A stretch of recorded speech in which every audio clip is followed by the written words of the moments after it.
Now, for winter.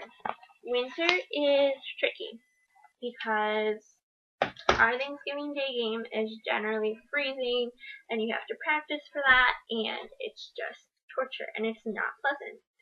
So I'm taking up my sweatshirt and my sweatpants and my yoga pants. These are coming out and they're not going back in. You do not need those for a winter practice. However, I am keeping in the t-shirt and the supportive undergarment. Then you are going to add Under Armour. I have Under Armour pants. If you want to wear long leggings or any type of thermal gear to keep you warm, you want to put that in there. So my Under Armour bottoms are going in. Then I recommend solid black unless you have different colored uniform pants. We wear black uniform pants, so all of my Under Armour and whatnot is black so that I can wear it under my uniform.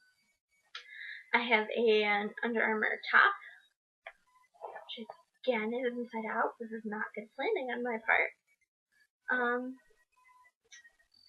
But yeah, this is just a regular Under Armour top. And it's super comfortable. And definitely you notice a difference performing with and without Under Armour. We freeze our little tail ends off. This actually has a pocket in it. I don't know if you can see that, but yeah, there's a pocket.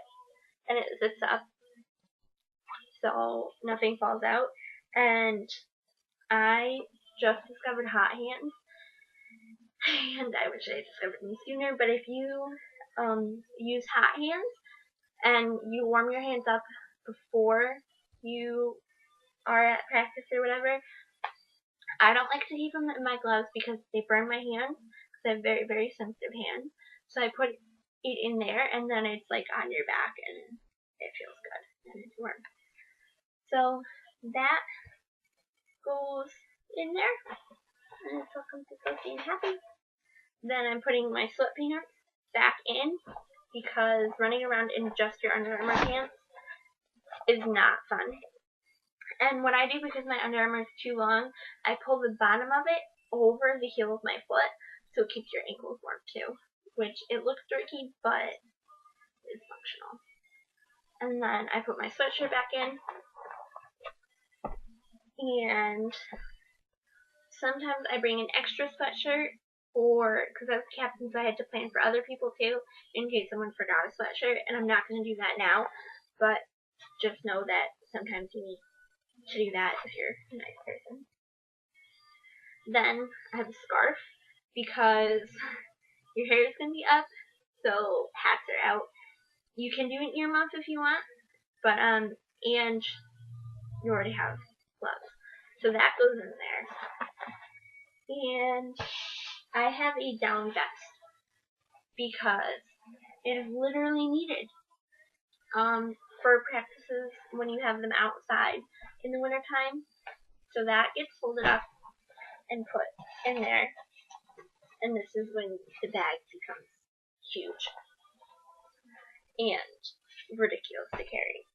And then I switch from flip-flops to slippers for my comfortable shoes.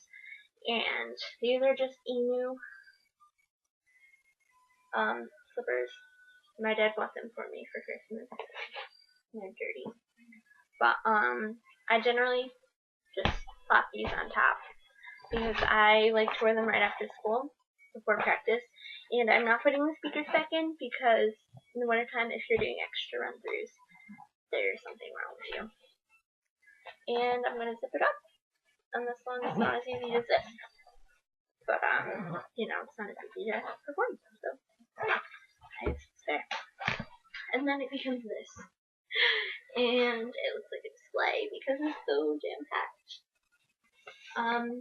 But for the most part, things stay the same. You have your standards and your basics that you just keep in here at all times.